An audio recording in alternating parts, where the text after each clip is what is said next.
The great hall of the Galactic Council buzzed with hundreds of voices.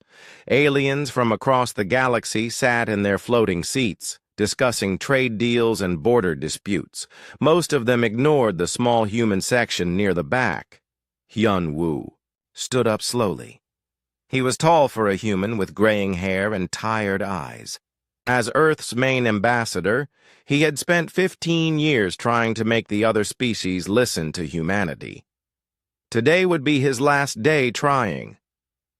"Honored council members," Hyun-woo said into his speaking device.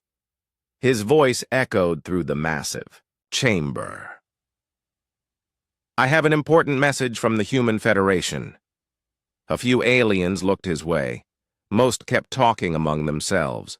Council leader Velnara, a tall being with purple skin and 4 arms, waved one hand dismissively. "Make it quick, human. We have real business to discuss." Hyun-woo felt a familiar sting of insult, but his face stayed calm. "The Human Federation formally announces our complete withdrawal from all galactic affairs. We are ending all trade agreements, closing all diplomatic ties, and leaving all council programs." Now the chamber grew quiet. Velnara's large eyes focused on Hyun-woo. "You cannot simply leave the council. There are procedures, agreements, contracts. All contracts have been legally terminated," Hyun-woo replied. "Our lawyers worked for months to make sure everything is proper. We owe nothing and expect nothing in return." Counselor Thex Lan, who looked like a giant insect, clicked his mandibles. "This is foolish. Humans need the council. You are still a young species. You have much to learn." "We have learned much," Hyun-woo said quietly. "We learned that our ideas are always called too dangerous. We learned that our help is taken but never valued. We learned that no matter what we do, you will always see us as children." Velnara stood up, her 4 arms spreading wide. "Humans are emotional creatures. You make decisions based on feelings, not logic. This withdrawal is just another example." "Perhaps," Hyun-woo said, "but it is our decision to make." He gathered his papers and walked toward the exit. "The human delegation will leave this station in 1 hour. We wish you all well." The chamber erupted in noise as Hyun-woo left. Some aliens laughed. Others seemed worried, but most just shrugged and went back to their conversations. What they did not know was that this moment had been planned for 3 years. While Hyun-woo spoke his final words, something much bigger was happening across the galaxy. On research. Station Kepler-7, Dr. So-jin shut down the last of her experiments. She was a small woman with sharp eyes and quick hands. For 10 years, she had been developing technologies that could change everything. The council had rejected every proposal she made. They called her work destabilizing and dangerous to galactic order. So-jin smiled as she packed her final equipment. Let them think humans were primitive. Let them believe their own lies. She had discoveries that would make the council's best scientists cry. Her communication device buzzed. "Dr. So-jin, this is Admiral Dong-hyun. Operation Silent Departure is beginning. Are you ready?" "Ready," she replied. "All research has been secured. The station will be empty in 2 hours." Across the galaxy, similar conversations were happening.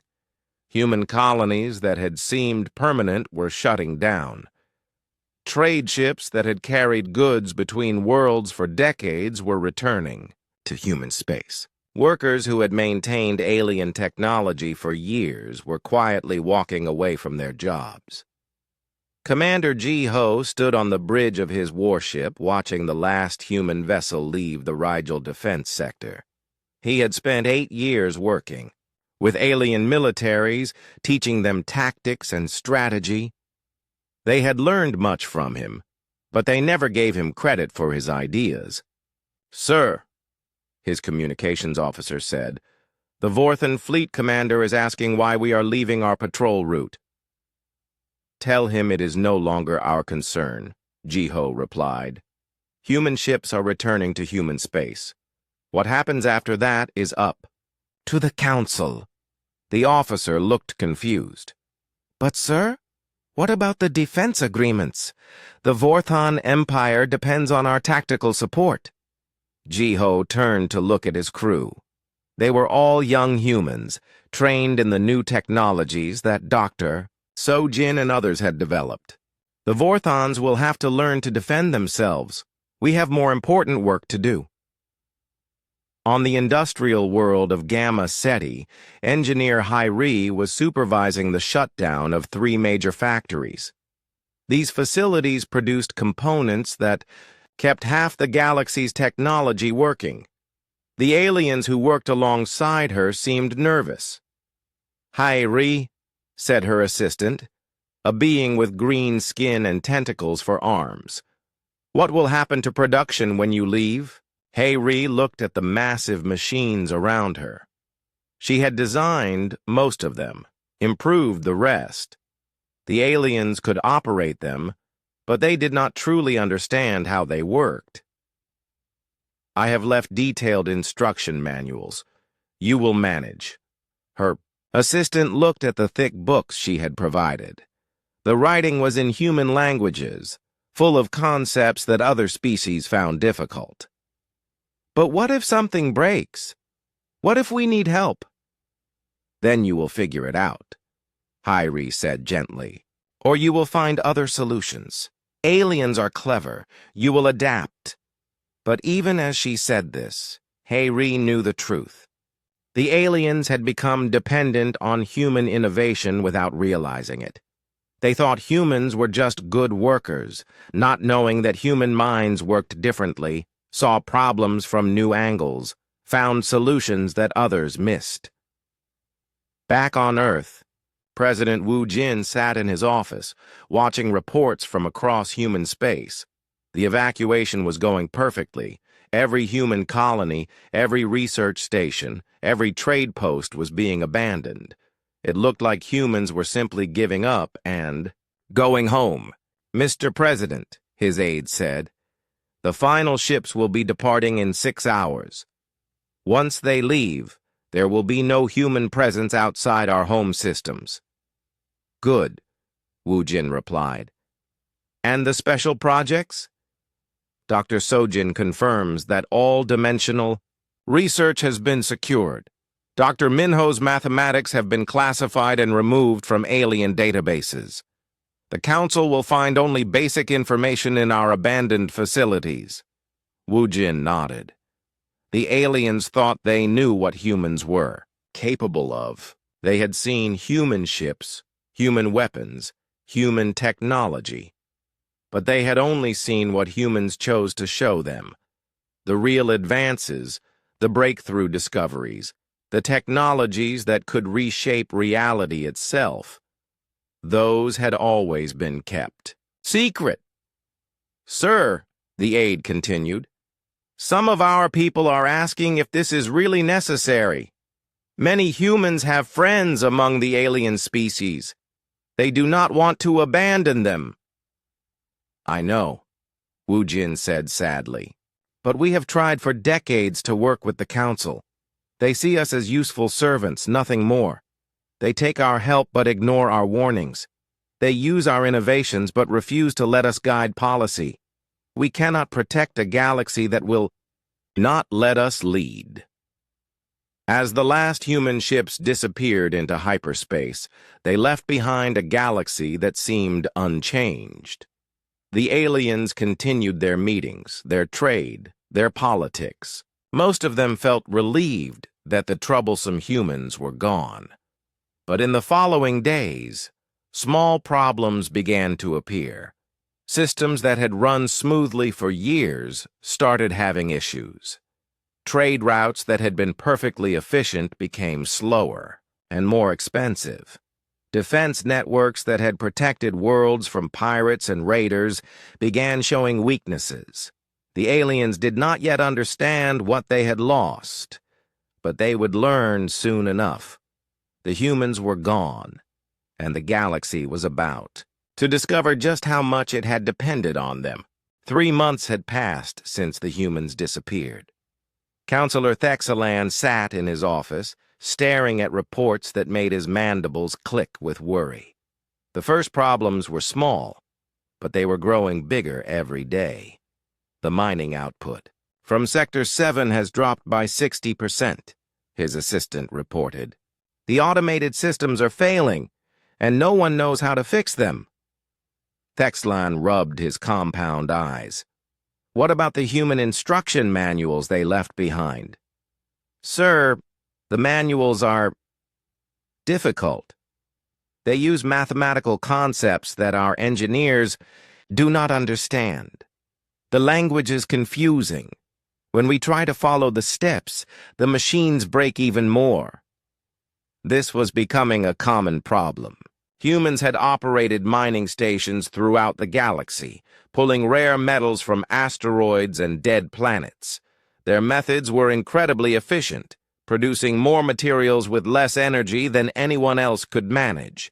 But now those stations sat dark and silent. On the other side of the galaxy, Commander Zolkar of the Vorthon Defense Fleet was having his own problems.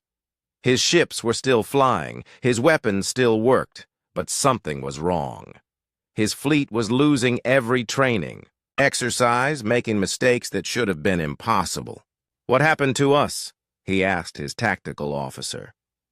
3 months ago, we were the best fleet in this sector. Now we cannot even defeat pirate raiders. The tactical officer looked embarrassed. Sir, I think it was the human, Commander Jiho.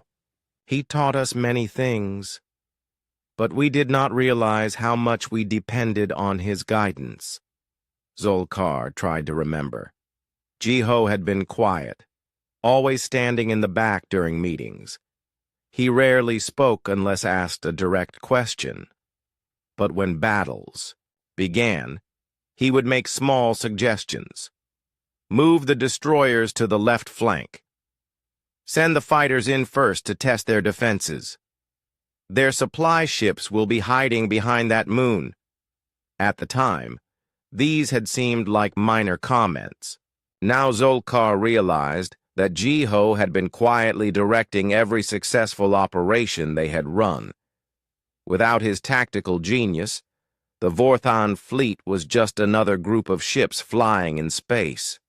Sir, the tactical officer continued, I found some recordings of our old battles. Jiho's suggestions were always perfect. He could predict what enemies would do before they did it. And now he is gone, Zolkar said bitterly. Send a message to Fleet Command. Tell them we need new tactical training. Tell them we need it now. But retraining would take time, and the galaxy was not waiting. Pirate attacks were increasing. Without human-patrolled routes, criminals were getting bolder. Systems that had been safe for decades were calling for help. The economic problems were even worse. Merchant Prince Keldar stood in his trading office looking at numbers that made no sense. His profits had disappeared. Ships that used to arrive on time were weeks late. Goods that used to cost reasonable amounts now cost twice as much. How did this happen so quickly? He asked his financial advisor. The humans, sir. They ran 30% of all cargo routes in the galaxy. Their ships were faster and more reliable than anyone else's. They knew exactly which goods to carry where and when to arrive for the best prices. Keldar had never paid much attention to the humans. They seemed like simple traders, working hard but not very impressive. Surely other species can fill the gap. We are trying, sir, but human ships use different technology. They could carry more cargo using less fuel. They had navigation systems that could find the shortest routes between any 2 points. Their captain seemed to know every trade secret in the galaxy. The advisor pulled up a star map covered in red lines. These were human trade routes. They connected hundreds of worlds in a network that made commerce possible. Without them, many planets cannot get the goods they need. What about the route? Schedules? The trade information? Did the humans leave us anything? They left some basic information, sir, but the detailed knowledge, the secret routes, the special agreements, all of that disappeared with them. Keldar stared at the map. He was beginning to understand that humans had not just been participants in galactic trade. They had been the backbone that held it all together. On the industrial world of Gamma Ceti, the problems were becoming dangerous. Engineer Cordell stood in front of a massive machine that had not worked properly in weeks. This factory produced medical supplies for 20 different worlds. Without it, people would start dying. "Have you tried following the human instructions again?" he asked his team. "Yes, sir. But look at this." His assistant held up a thick manual written in human languages. "Step 47 says to adjust the quantum flux compensator to match the harmonic resonance of the primary energy matrix." What does that even mean? Cordell took the manual and tried to read it. The words were translated into his language, but the concepts were alien. Humans thought about technology differently than other species. They saw connections and patterns that others missed. The machine worked perfectly when Engineer Hayri was here, another worker said. She could fix any problem in minutes. She made improvements that increased our production by 40%. Did she explain how she did it? She tried, sir, but we could not understand her explanations. She would talk about resonance cascades and dimensional stability matrices.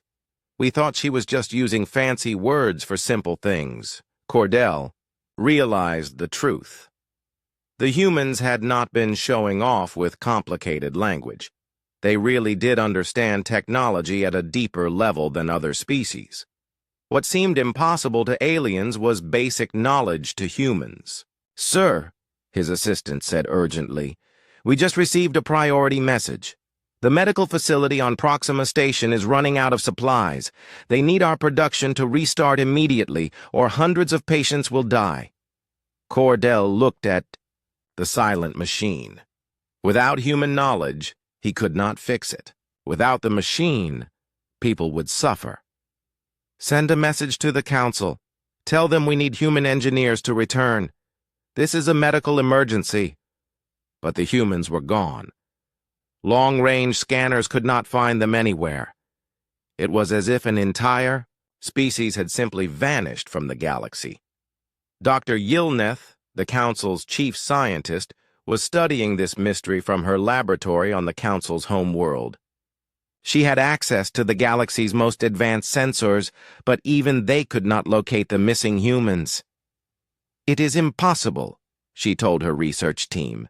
"Billions of humans, thousands of ships, entire colonies. They cannot just disappear. They must be hiding somewhere.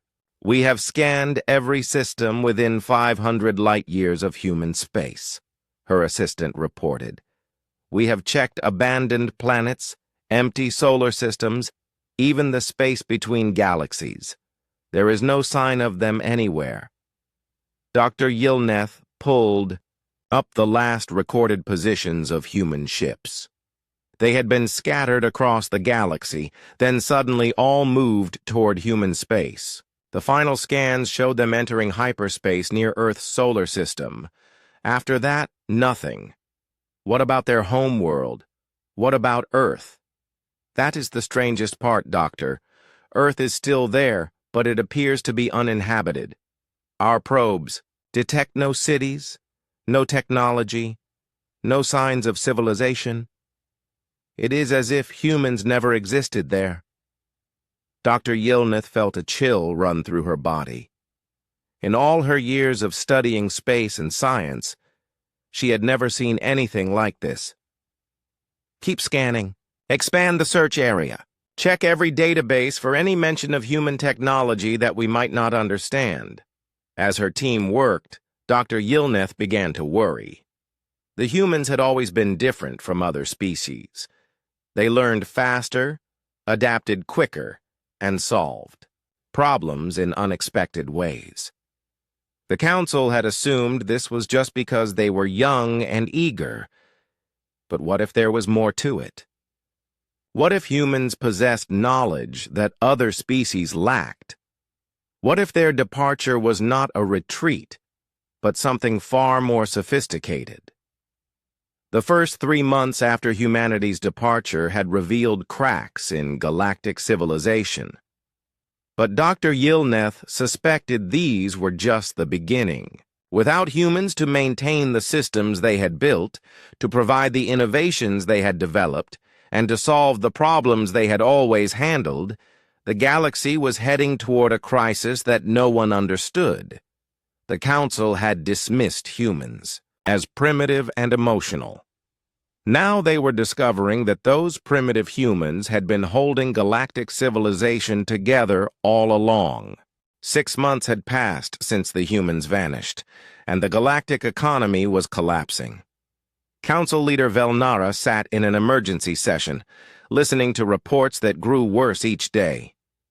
Food shipments to the outer colonies have stopped completely, reported Agricultural Coordinator Semlar. The human cargo ships that carried supplies to distant worlds are gone. Local ships cannot make the journey efficiently enough to maintain regular deliveries. "What about alternative shipping companies?" Velnara asked. "We have tried, honored leader, but human ships were 50% more fuel efficient than our best vessels. They could carry twice as much cargo in the same space. Without them, shipping costs have increased so much that many colonies cannot afford basic necessities."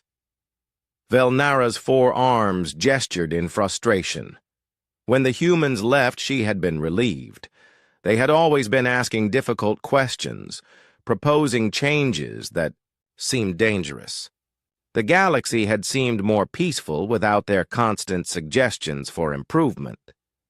Now she was learning that those improvements had been necessary. The humans had not been making trouble. They had been preventing disaster. Counselor Morthak of the military hegemony stood up to speak. He was a large, warlike creature with armor-like skin and glowing red eyes.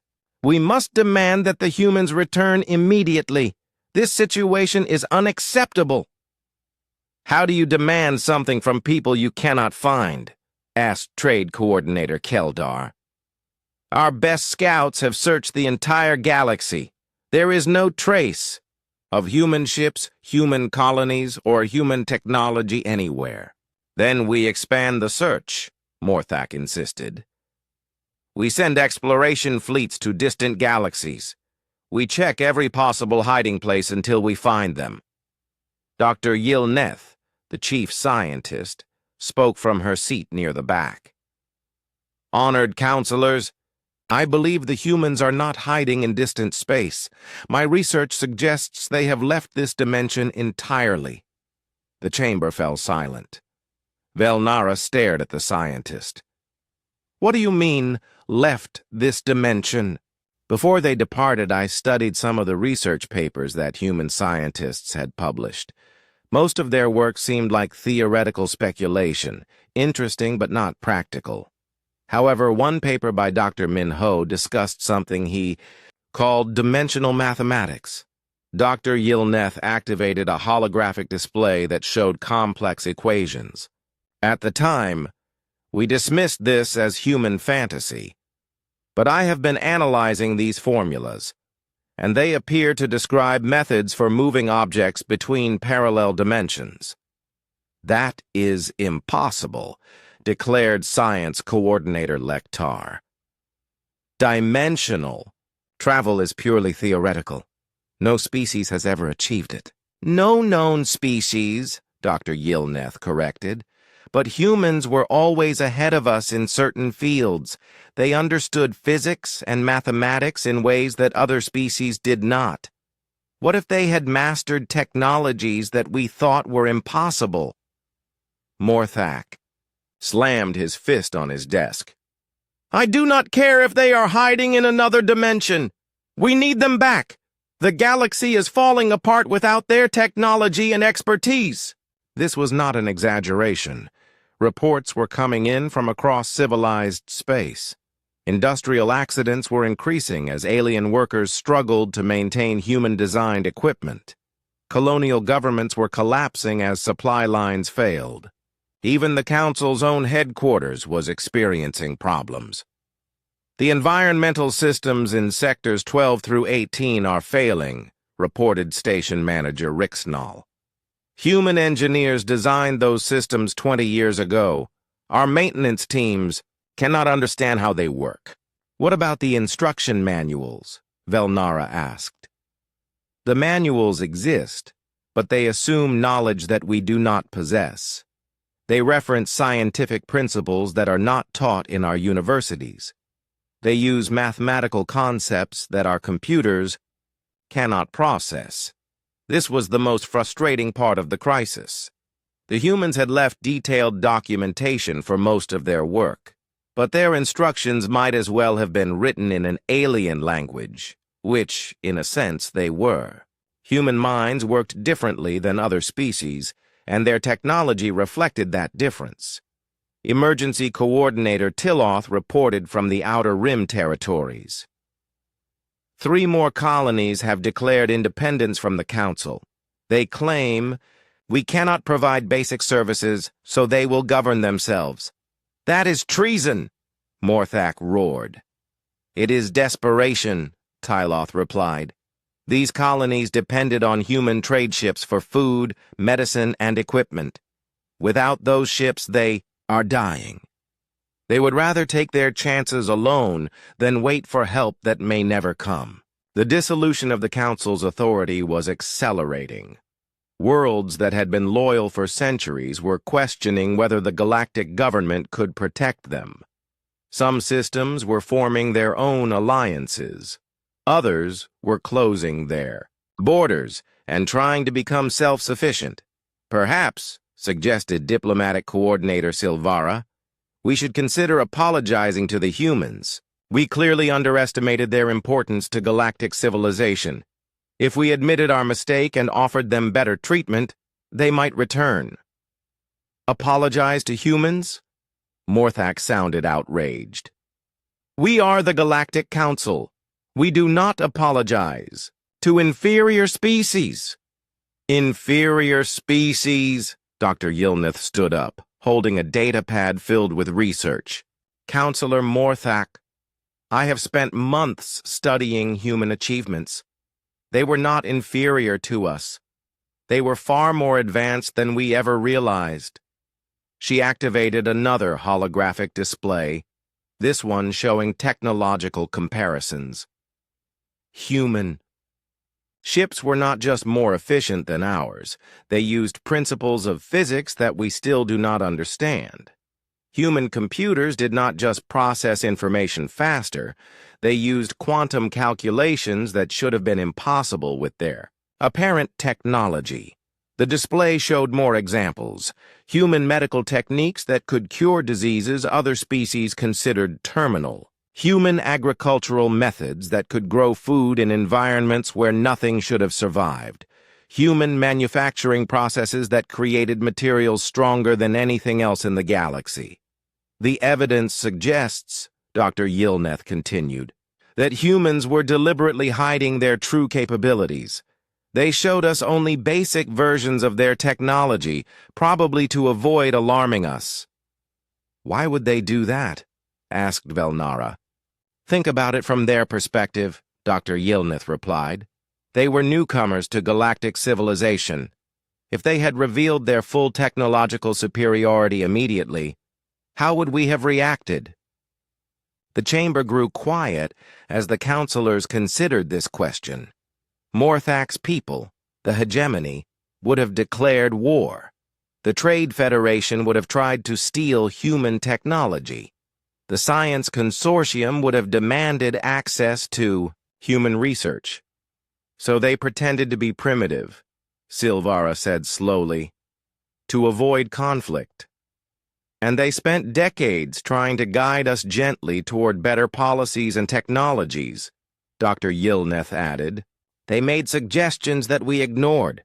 They offered solutions that we rejected. They tried to prepare us for challenges that we refused to acknowledge. Velnara felt a growing sense of dread. What kind of challenges? Dr. Yilneth hesitated before answering. I found references in human scientific papers to something they called dimensional stability. They seemed concerned about maintaining barriers between different levels of reality. They mentioned threats that could emerge if those barriers were damaged. What kind of threats? The papers were not specific, but they suggested that there are dangers in parallel dimensions that could destroy entire civilizations if they ever broke through into our reality. Counselor Lexthor, who had been quiet throughout the meeting, finally spoke. Are you suggesting that humans were protecting us from something? I am suggesting, Dr. Yilneth said carefully, that humans knew about dangers we have never imagined. And now they are gone, taking their knowledge and their protection with them. The implications were terrifying. For decades, the Council had assumed they were managing galactic affairs competently. They had believed that humans were useful, but not essential. Now they were discovering that an entire species of advanced beings had been quietly keeping the galaxy safe while pretending to be students, learning from their betters. We need to find them, Velnara said finally. Whatever it takes, however long it requires, we must locate the humans and convince them to return. But even as she spoke, Dr. Yilneth was studying new data from her sensors. Strange energy readings were appearing at the edges of known space. Cosmic background radiation was fluctuating in patterns that should not have been possible. The mathematical models that described the stability of space-time itself were showing small but growing anomalies. The humans had been gone for 6 months, and their protective technologies had apparently gone with them. Whatever they had been, guarding against was beginning to stir. The galaxy was not just facing economic collapse. It was approaching a catastrophe that no one understood. And the only people who might have been able to stop it had vanished into another dimension, taking their knowledge and their warnings with them.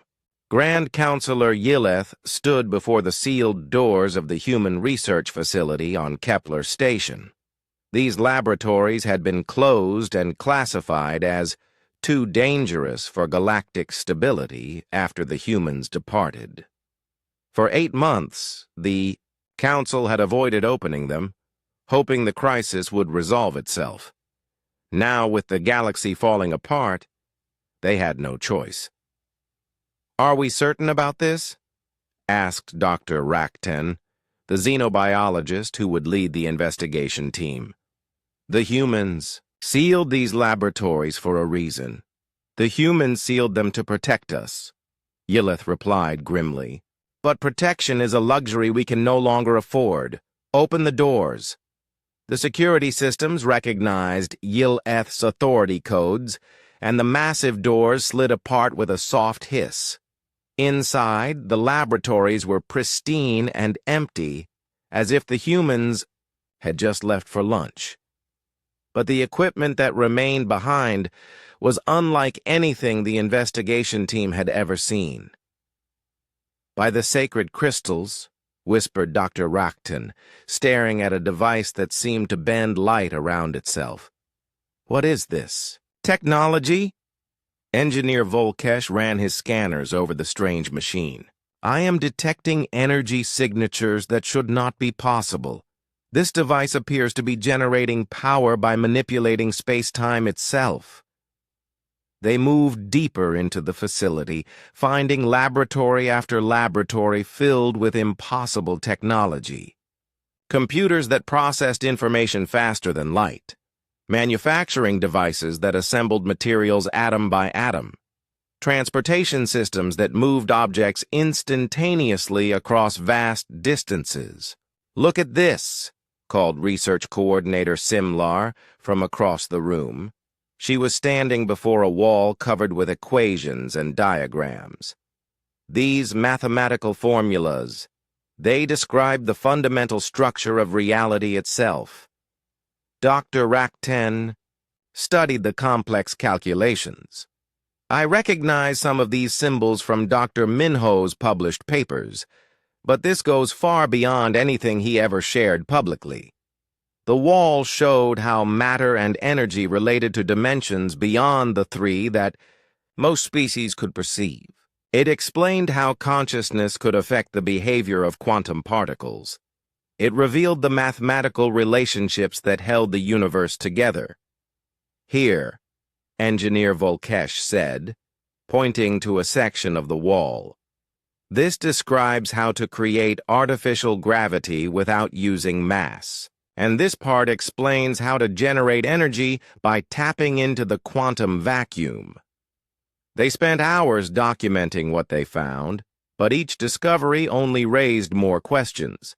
The humans had been working with scientific principles that other species considered impossible. They had been manipulating forces that most civilizations did not even know existed. In the deepest part of the facility, they found Dr. Young-Soo's personal laboratory.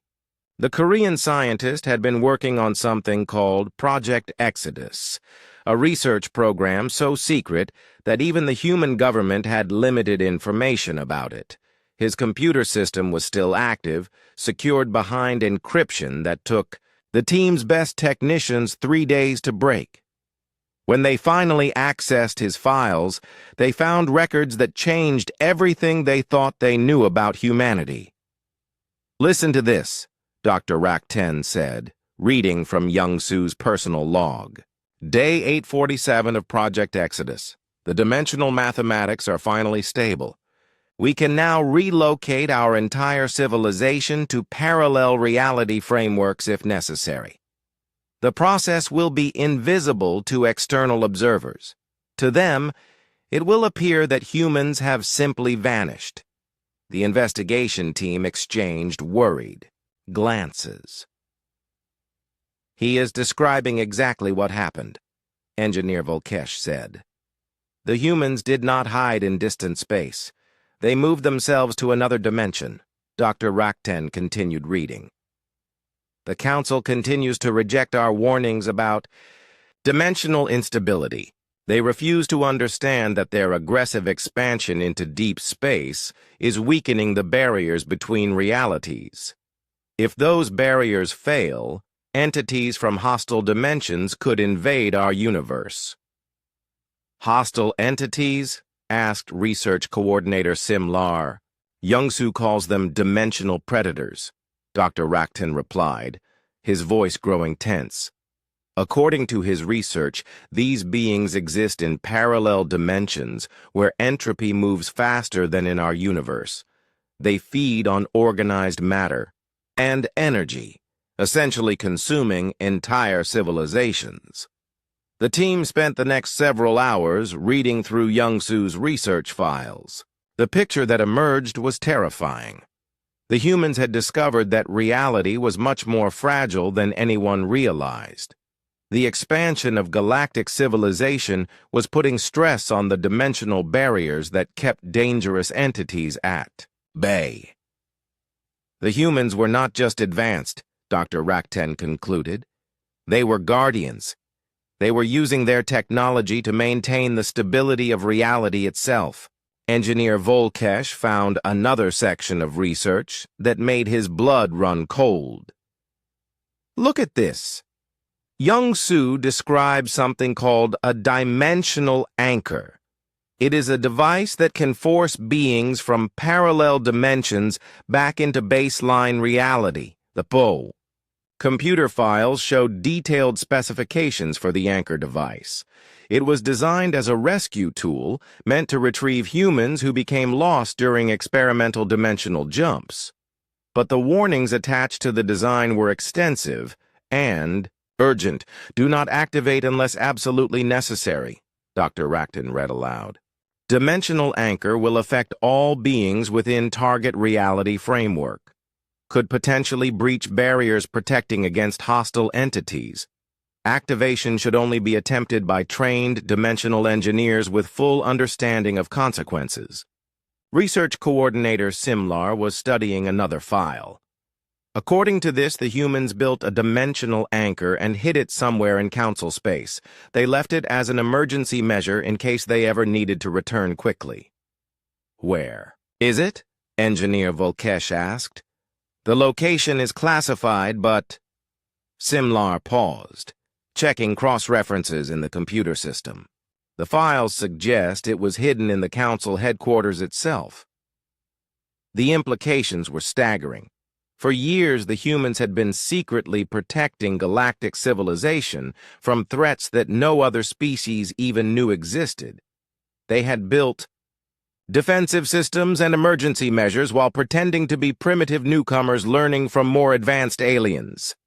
We need to report this to the Grand Council immediately, Dr. Racton said. But as they prepared to leave the facility, Engineer Volkesh made one more discovery that changed everything.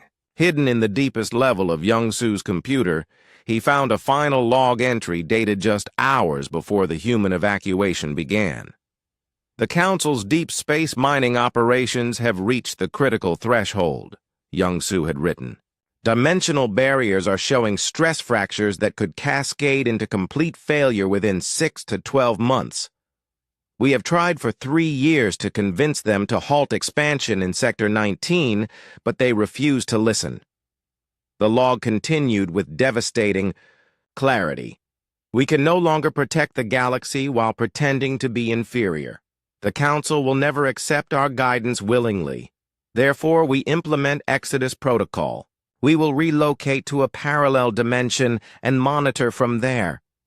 If the barriers fail and predators invade, we will return to help. But we will no longer pretend to be students when we should be teachers. Dr. Racton felt sick. The humans left because we would not let them save us. The final entry in Young-Su's log was a message clearly intended for whoever eventually found his research. To the Council investigators who will eventually discover this laboratory. We left detailed instructions for maintaining dimensional stability. We built emergency systems to protect against predator invasions. We even left you a dimensional anchor to call us back if necessary. But please remember, we tried to warn you. We tried to teach you. We tried to guide you toward safety. You rejected our help and called us primitive. Now you must choose. Swallow your pride and follow our instructions, or watch as your empire crumbles under forces you never knew existed.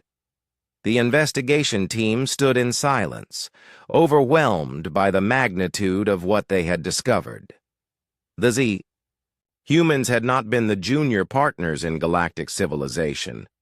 They had been the secret guardians, protecting everyone else from cosmic threats, while allowing other species to believe they were in charge.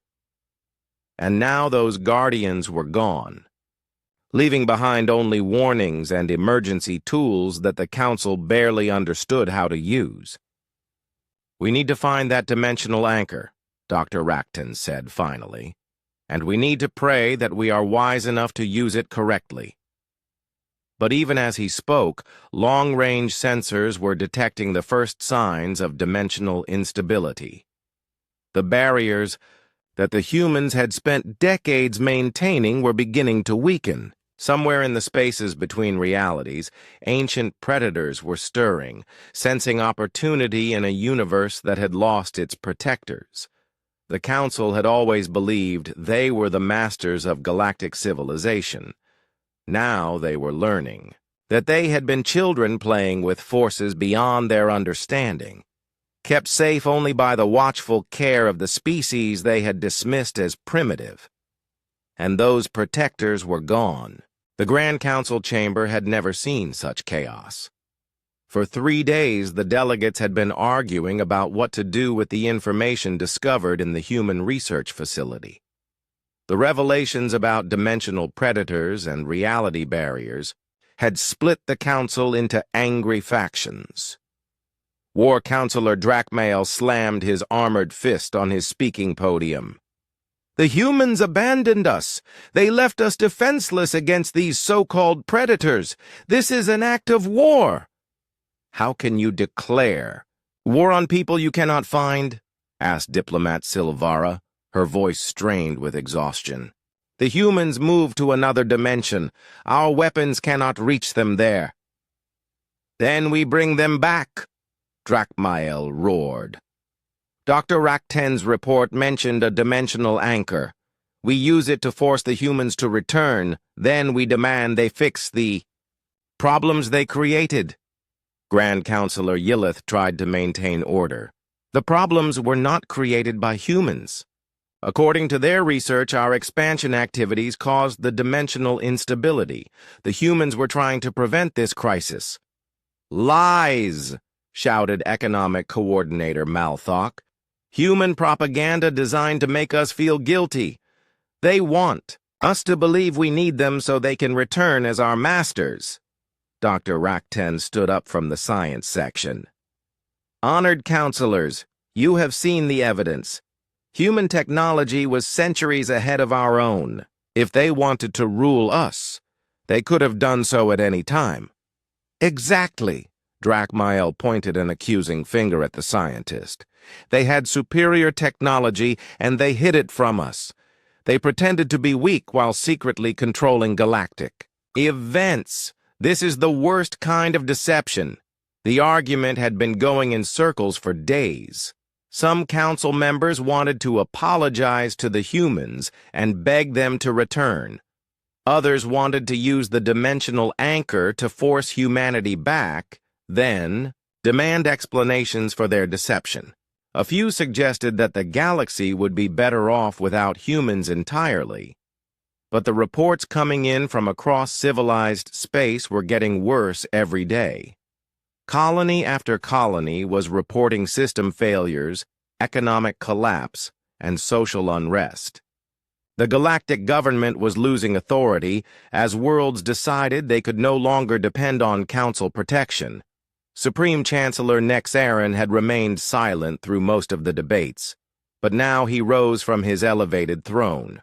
He was the oldest member of the council, a being whose species had helped found galactic civilization thousands of years ago. "I have made a decision," he announced. "Security teams will locate the dimensional anchor device. We will activate it and bring the humans back to our reality." "Supreme Chancellor," Dr. Rakten said urgently, "the human warnings about the anchor were very specific. Using it incorrectly could breach the dimensional barriers and allow predators to invade our reality." "The barriers are already failing," Nexarin replied coldly. "Our sensors are detecting dimensional anomalies throughout the galaxy. If we wait much longer, we may lose the chance to retrieve human knowledge entirely. But the risks of action are less than the risks of inaction," the Chancellor declared. "The humans have information we need to survive this crisis. We will bring them back and compel them to share that information." Diplomat Silvara made one final attempt at reason. "What if we simply follow the instructions the humans left behind? They provided detailed guides for maintaining dimensional stability. Instructions written in human mathematical concepts that our scientists barely understand," Nexarin said dismissively. "We need the humans themselves to explain their technology properly." Dr. Rakten felt a cold dread in his stomach. "Supreme Chancellor, the humans left our reality voluntarily. If we force them back against their will, they may refuse to cooperate. Then we will make them cooperate," War Counselor Drakmael interjected. "We are the Galactic Council. We do not beg for help from species that abandon their responsibilities." "Responsibilities they never agreed to," Silvara protested. The humans were never officially appointed as guardians of galactic civilization. But they took on that role anyway, Nexarin said. By protecting us without our knowledge, they made themselves responsible for our safety.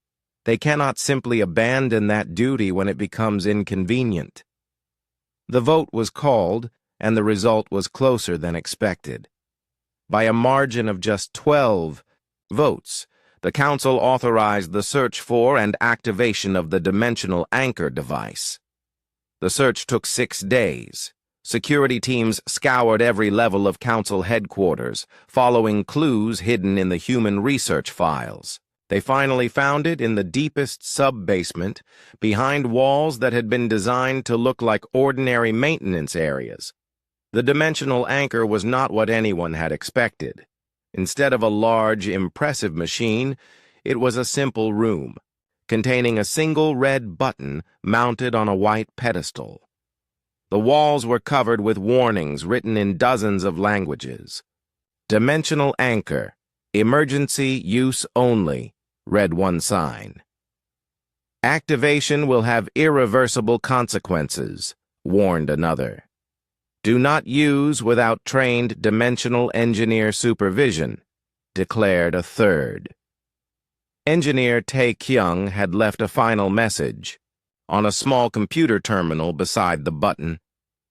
This device will force any beings who have shifted to parallel dimensions back to baseline reality. It was designed to rescue humans lost during experimental jumps. However, the dimensional breach created by activation will be visible to entities in all nearby reality frameworks. Use only if you fully understand the consequences and have prepared appropriate defenses. Dr. Rakten studied the warnings with growing alarm. Supreme Chancellor, these messages suggest that activating the anchor could attract dangerous attention from other dimensions. The dimensional barriers are already failing, Nexarin replied. Our scientists report that we have perhaps weeks before complete collapse. We must act now or lose the chance entirely. But if the humans were correct about dimensional predators, then we will deal with those threats when they arise. Right now, our immediate problem is the collapse of galactic civilization. The humans have knowledge that could save us, and we will retrieve that knowledge. War Counselor Drakmael stepped forward. I volunteer to activate the device. The responsibility should fall on someone with military experience. No, Supreme Chancellor Nexarin said firmly. I am the senior leader of the Council. This decision is mine to make, and the consequences are mine to bear. He approached the red button slowly, his ancient hands trembling slightly. Around him, the other council members watched in tense silence. Some were hopeful that this would solve their crisis. Others were terrified of what might happen. For the survival of galactic civilization, Nexarin said solemnly, and pressed the button. The effect was immediate and dramatic. The room filled with blinding white light as reality itself seemed to bend and twist. Alarms began sounding throughout Council headquarters as sensors detected massive dimensional disturbances. Dr. Rakten watched his instruments in horror as the readings climbed far beyond anything he had ever seen. The dimensional barriers are rupturing. The breach is expanding across multiple reality frameworks. Where are the humans? Demanded Drakmael. The anchor should have brought them back. But the humans did not appear. Instead, the long-range sensors began detecting something else entirely. Dark shapes were moving through the dimensional rift, entities that seemed to absorb light and energy as they traveled. What are those things? Asked Silvara, staring at the sensor displays. Dr. Rakten's voice was barely a whisper. I think they are the predators the humans warned us about. The Council had made their choice. Faced with the collapse of galactic civilization, They had chosen to force the return of humanity rather than follow human instructions. They had pressed the one button they had been specifically warned not to press. And now something ancient and hungry was stirring in the spaces between realities, drawn by the dimensional breach they had created.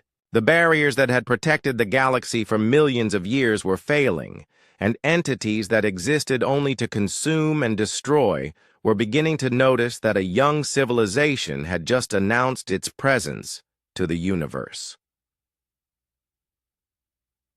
The humans had left detailed instructions for preventing this catastrophe. They had provided warnings, safeguards, and emergency protocols. But pride and desperation had led the Council to ignore those warnings and choose the path of force over the path of wisdom. Now they would learn why the humans had been so careful to maintain the dimensional barriers. They would discover what lurked in the dark spaces between realities. And they would understand, far too late, that some buttons should never be pressed. The countdown to invasion had begun. The dimensional anchor fired its signal across the barriers between realities, but the humans did not return. Instead, something else answered the call.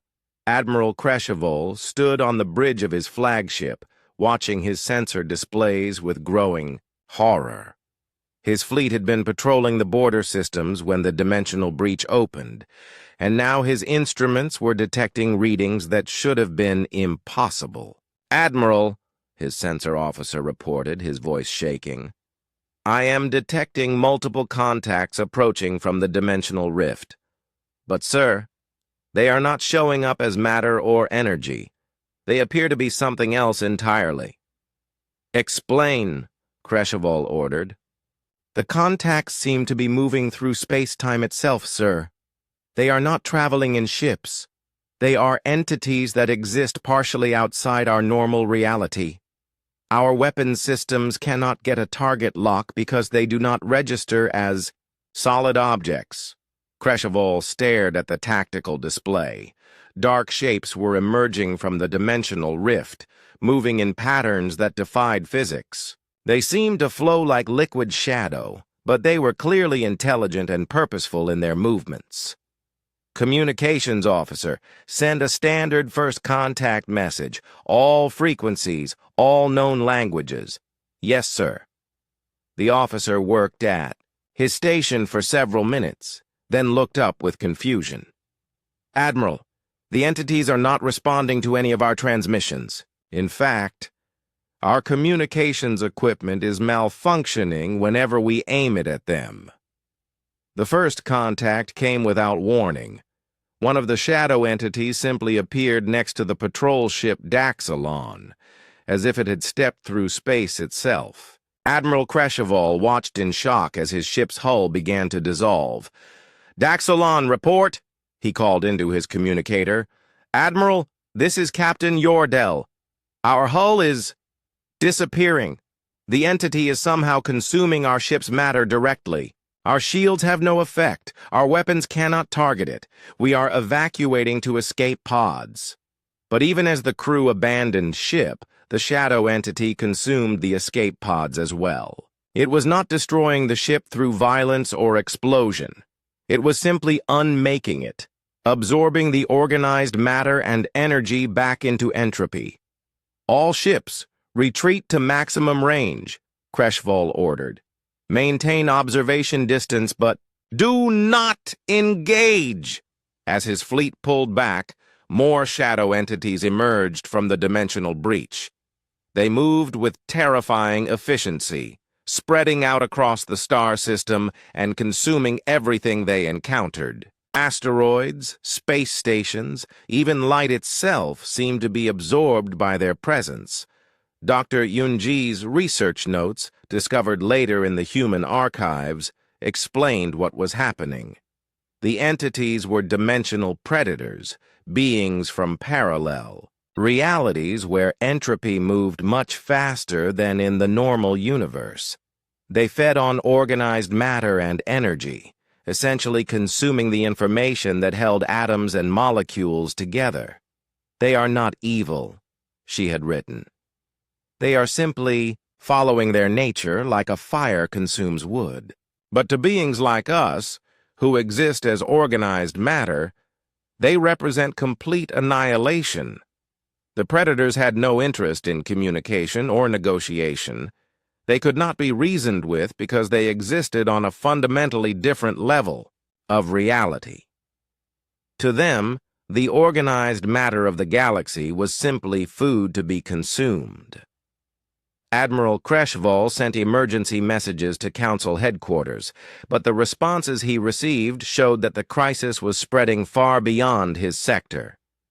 Similar breaches were opening throughout the galaxy, and shadow entities were emerging from each one.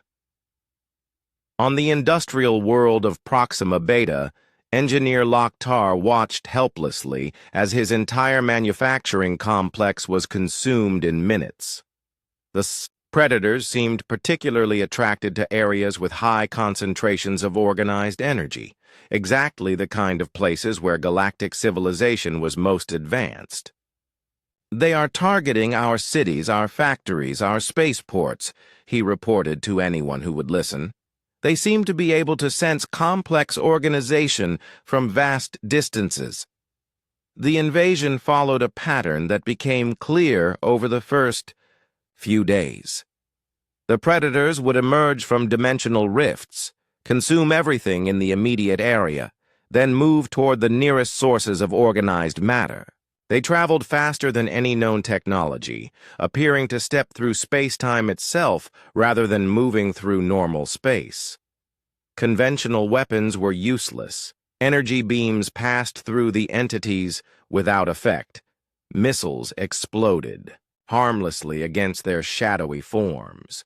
Even nuclear weapons only seemed to feed them, providing more energy for them to absorb. General Thaklar of the Hegemony Defense Force tried everything his military could offer. His best warriors, his most advanced weapons, his most sophisticated tactics, nothing worked. The predators consumed his forces as easily as they consumed empty space. "How do we fight an enemy that exists partially outside reality?" he asked his staff officers. "How do we target beings that our instruments cannot properly detect?" The answer came from an unexpected source. While searching through the human research facility for any information that might help, Dr. Rakton found Captain Subin's final gift to the galaxy. Hidden in a sealed section of the computer system, she had left detailed specifications for something called dimensional shields. These devices could create barriers that existed on multiple levels of reality simultaneously, blocking entities that existed between dimensions. "The technology is incredibly advanced," Dr. Rakten reported to the Emergency Council session. "It requires understanding of physics that we are only beginning to grasp. But the instructions are detailed enough that we might be able to build these shields." "How long would that take?" asked Supreme Chancellor Nexarin, whose decision to press the dimensional anchor had started this catastrophe. "Months, maybe years," Dr. Rakton replied. "The shields require materials that do not exist naturally. We would need to create new alloys using quantum manipulation techniques that no one in the galaxy understands except the humans." Nexarin finished bitterly. The cruel irony was becoming clear. The humans had anticipated this exact situation. They had prepared defenses against the dimensional predators, developed technologies that could protect galactic civilization, and left detailed instructions for implementing those protections.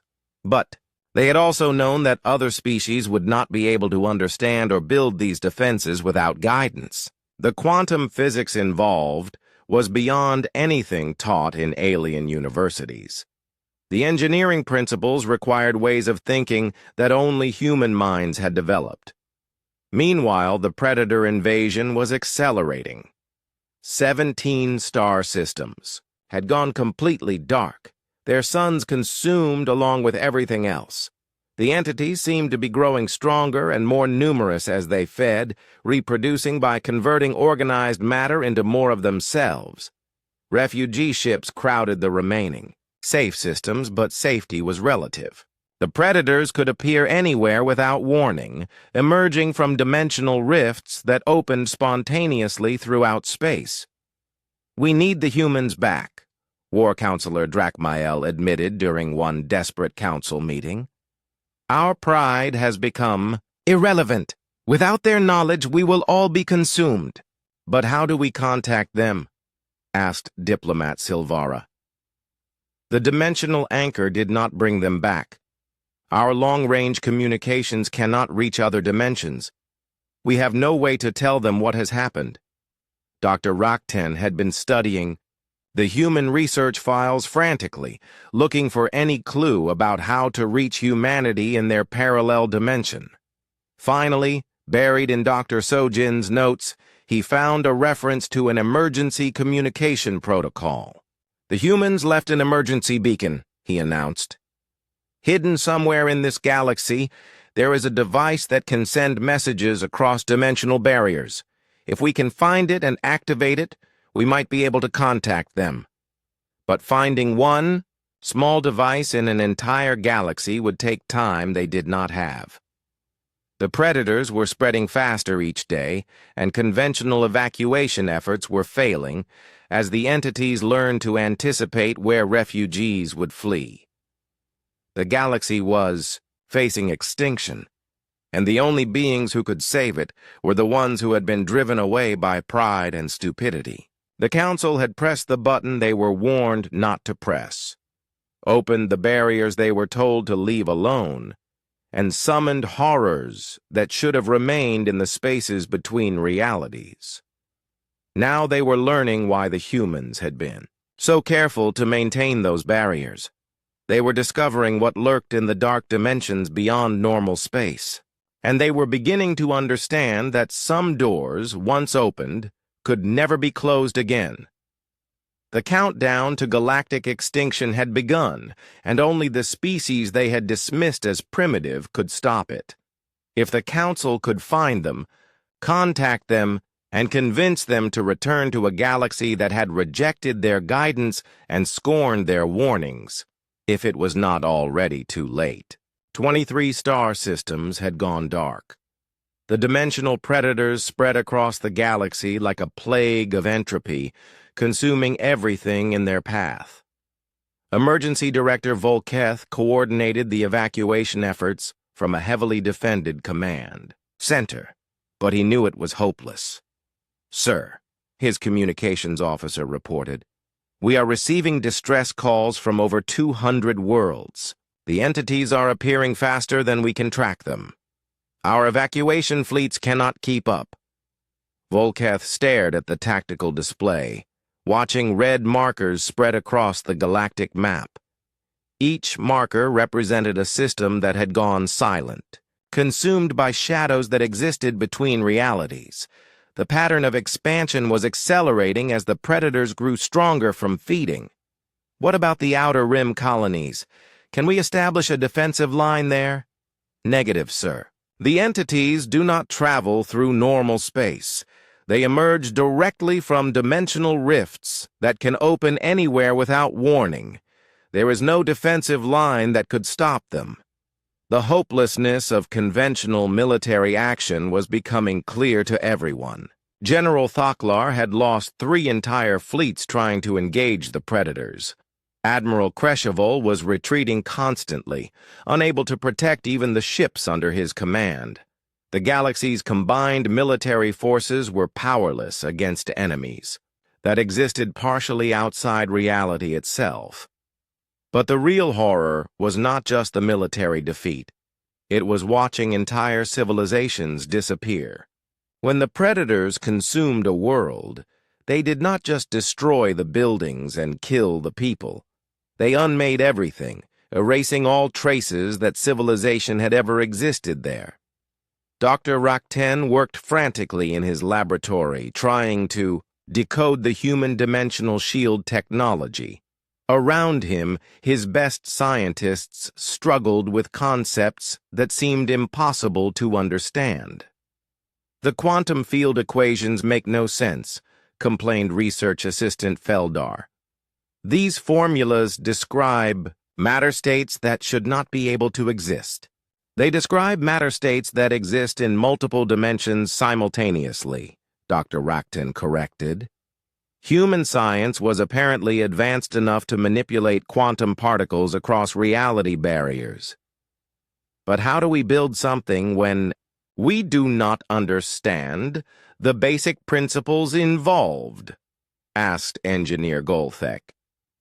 "It would be like trying to build a spacecraft when we do not understand gravity." Dr. Rakten had no answer. The human instructions were detailed and precise, but they assumed knowledge that no other species possessed. It would take decades to develop the scientific understanding needed to build dimensional shields, and they had days or weeks at most. "Keep working," he told his team. "Try to build even crude versions of these devices. Anything that might slow down the predators could save lives." But their efforts were producing little more than expensive failures. The partial shields they managed to create flickered briefly before collapsing, offering no real protection against entities that could step through space-time itself. Meanwhile, the search for the human emergency beacon continued across the galaxy. Exploration teams risked their lives to check abandoned research stations and hidden facilities, looking for any trace of the communication device that might contact humanity. Counselor A.L. Shara led one of these search teams to a remote asteroid facility where humans had conducted classified experiments. Her team moved carefully through the empty corridors, knowing that predators could appear at any moment. "Here," called Security Officer Namtek from a sealed laboratory, "I found something." The room contained what appeared to be a large crystalline structure surrounded by incomprehensible machinery. Symbols and equations covered every surface, written in the flowing script that humans used for their most advanced mathematics. "This matches the description from Dr. So Jin's notes," A.L. Shara said. "This is the emergency beacon. But how do we activate it?" The operating instructions were written in human languages and referenced scientific concepts that her team could not understand. Worse, the beacon appeared to require power sources that did not exist anywhere in the galaxy except in human technology. "We need to bring this back to Council headquarters," she decided. "Maybe Dr. Rakten's team can figure out how to make it work." But as her team prepared to transport the beacon, long-range sensors detected the approach of multiple dimensional rifts. The predators had found them. "Emergency evacuation," A.L. Shara ordered. "Leave everything and run." Her team barely escaped as shadow entities emerged from rifts throughout the asteroid facility. The beacon was lost, consumed along with everything else in the system. This pattern repeated across the galaxy. Every time searchers found human technology that might help, the predators would arrive and consume it. It was as if the entities were actively hunting for anything that might threaten them. Dr. Rakten began to suspect this was exactly what was happening. "The predators are not mindless," he told the emergency council session. "They are targeting our research facilities, our communication centers, and anything related to human technology. They do not want us to contact humanity." "How could they know about the humans?" asked Supreme Chancellor Nexarin. "Think about it," Dr. Rakten replied. "The humans spent decades fighting these entities in secret, maintaining barriers to keep them out of our reality. The predators must have learned about human capabilities during those battles. They know that humans represent their greatest threat." This revelation added a new layer of urgency to the crisis. Not only were the predators consuming galactic civilization, they were actively preventing any attempt to contact the one species that might be able to stop them. But hope came from an unexpected source. While searching through human research files, linguist Suho found a message that had been overlooked during the initial investigations. It was hidden in the quantum encryption of a seemingly routine scientific paper, visible only when viewed from a specific mathematical perspective. "We leave you the choice between wisdom and power," the message read. "Choose quickly, for the price of the wrong choice is everything. If you find this message, you have chosen poorly and need our help. Look for the beacon in the place where we first met your leaders, where Council Tower 7 casts its shadow at noon on the longest day. Dig exactly 47 meters down. But remember, we offered to teach you willingly. Now you must surrender your authority completely if you want to survive." The message was signed with a simple notation. "With hope for your redemption, President Wu Jin." "Council Tower 7, breathed Ael Shara. "That is right here on the Council home world. The humans hid their emergency beacon under our own headquarters." 47 meters down, calculated Engineer Volkesh. "That would put it in the ancient foundation levels, below even the dimensional anchor chamber. They wanted us to find it if we truly needed help," Dr. Racton realized. "But they also wanted to make sure we would have to humble ourselves to ask for it." The excavation began immediately, with every available engineer and construction worker digging frantically toward the coordinates specified in the human message. While they dug, the reports from across the galaxy grew worse. 31 star systems were now dark. Refugee fleets were running out of safe places to hide.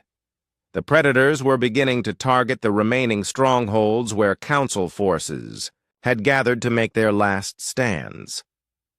"We have perhaps days before they reach the core worlds," Emergency Director Volketh reported. "Once they consume the industrial centers, we will lose all capacity to resist them."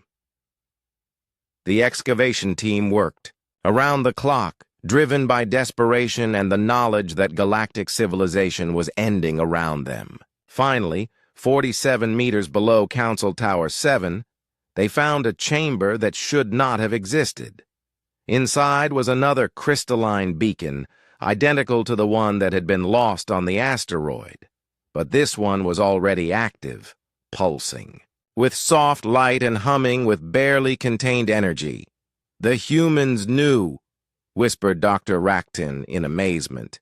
"They knew we would eventually need to contact them, and they prepared for it."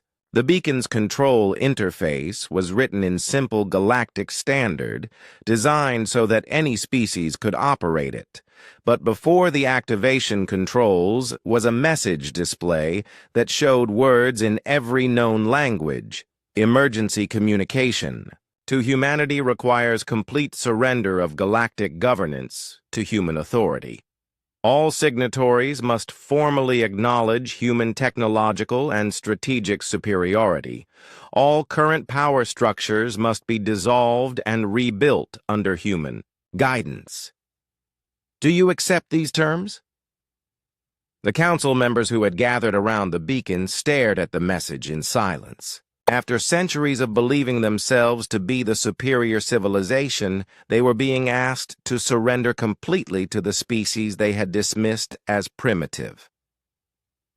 "We have no choice," Supreme Chancellor Nexarin said finally. "Accept the terms." 1. By one, the council members pressed their authorization codes into the beacon's interface. Each signature was another admission that their pride had nearly destroyed everything they claimed to protect. When the last signature was entered, the beacon activated with a brilliant flash of light that seemed to pierce through dimensions themselves. Across the barriers between realities, a message traveled to the humans in their parallel dimension. The dimensional barriers shimmered and parted like curtains as the human fleet emerged from their parallel reality. Admiral Dong Hyun stood on the bridge of his flagship, watching the tactical displays that showed the devastation wrought across the galaxy in humanity's absence. 23 star systems consumed, billions of lives lost. An entire civilization on the brink of extinction because they had refused to listen to warnings and driven away the only species capable of protecting them. Fleet deployment status, he ordered. All ships are through. The dimensional barrier, sir, reported Fleet Commander Nari. 150 vessels equipped with full Predator countermeasures. Dimensional shield generators are online and operating at maximum efficiency. The human ships were unlike anything the Council forces had ever seen. Where alien vessels were built for beauty or intimidation, human ships were designed with perfect efficiency. Every line served a purpose. Every component was optimized for its function. They moved through space with a grace that seemed impossible for objects of their size. Communications from Council headquarters, sir. The communications, officer announced. Emergency Director Volketh is requesting immediate assistance with evacuation operations. Tell him to stand down all military forces, Admiral Dong Hyun replied. Any attempt to fight the Predators will only make them stronger. We will handle this crisis. The human response to the Predator invasion was swift and methodical. Ships equipped with dimensional weapons that could target entities existing between realities moved through the infected systems like surgeons removing a cancer. Captain Min-jae commanded the destroyer Soul's Pride as it engaged a cluster of predators near the ruins of the Proxima system. Her weapons did not destroy the shadow entities. Instead, they severed their connection to this dimension, forcing them back into the parallel realities where they belonged. Target acquired, her weapons officer reported. Dimensional disruptor. Locked on. Fire. The beam that emerged from the human ship was invisible to most sensors, but its effect was immediate. The Predator entity flickered and began to fade, pulled back through the dimensional barriers by forces it could not resist. One entity displaced, the weapons officer confirmed. Moving to next target.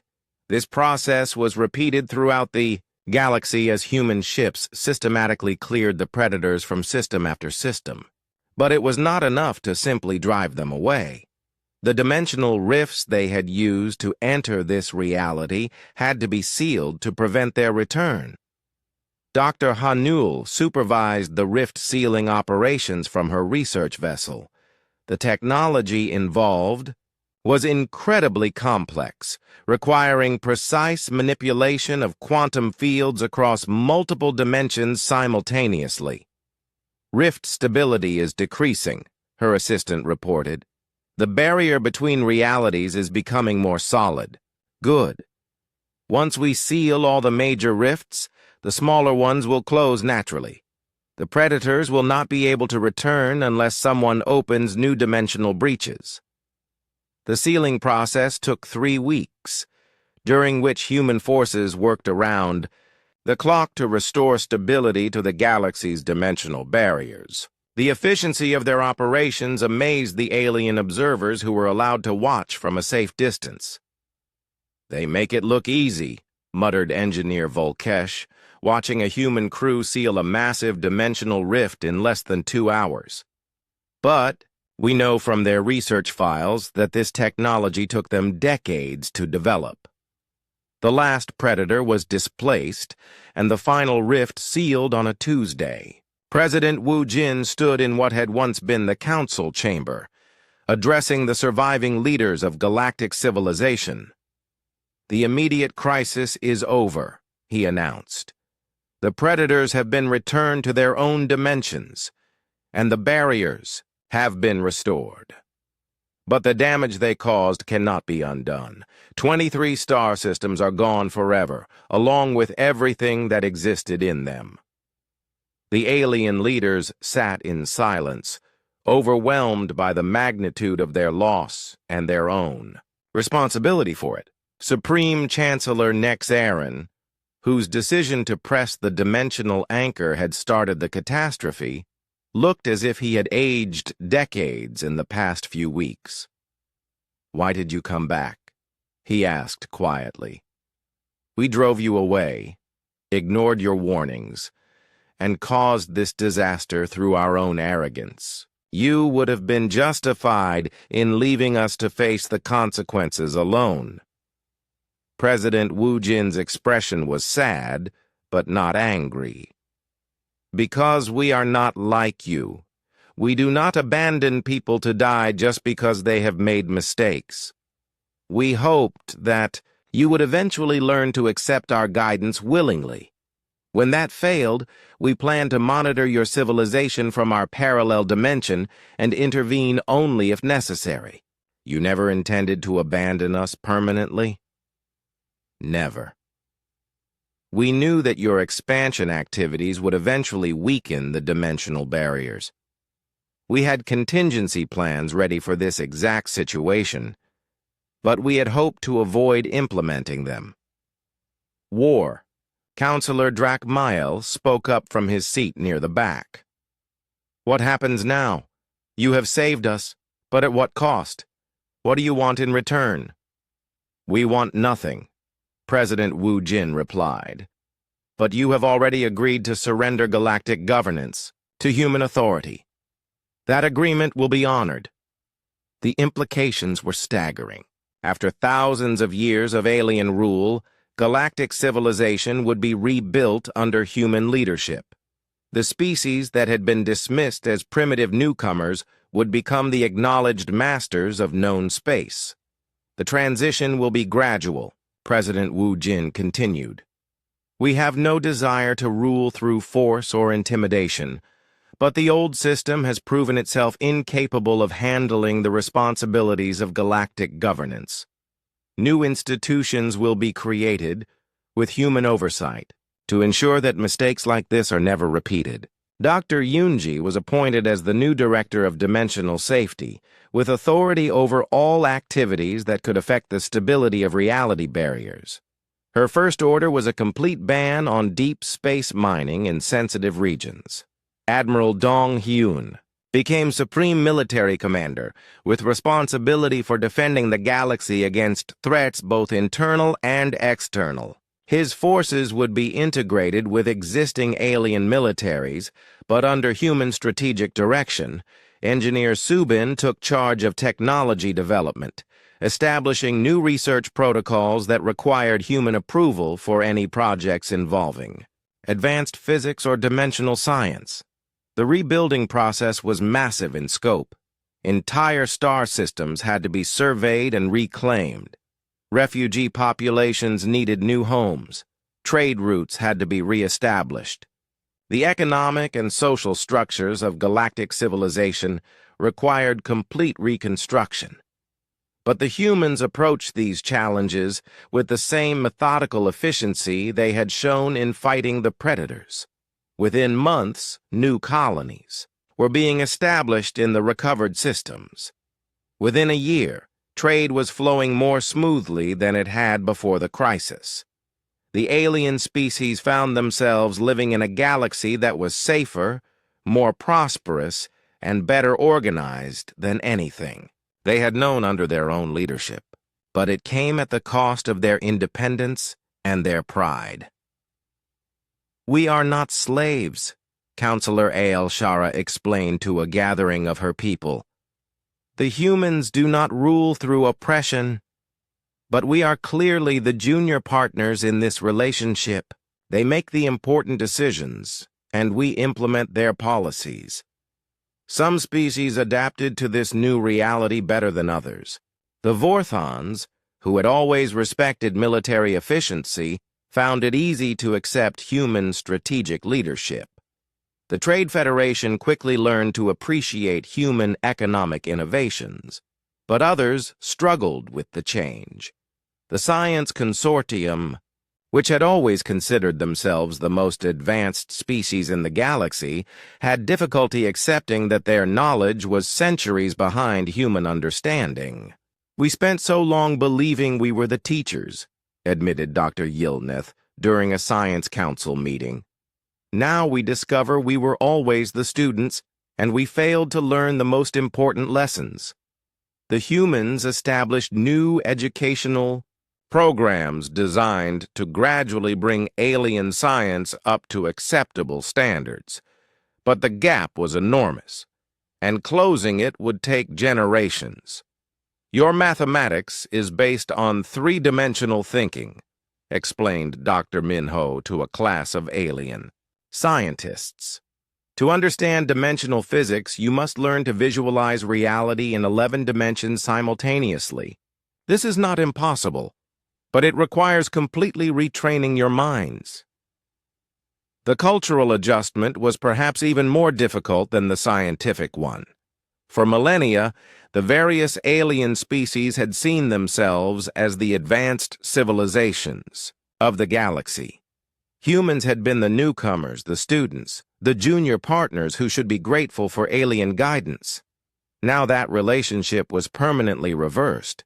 Humans were revealed as the most advanced species in known space, possessing technology and knowledge that others could barely comprehend.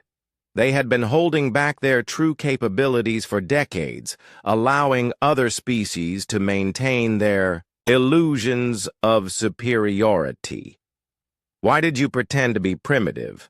asked Diplomat Silvara during one of the transition meetings. "You could have revealed your true capabilities from the beginning and avoided this entire crisis."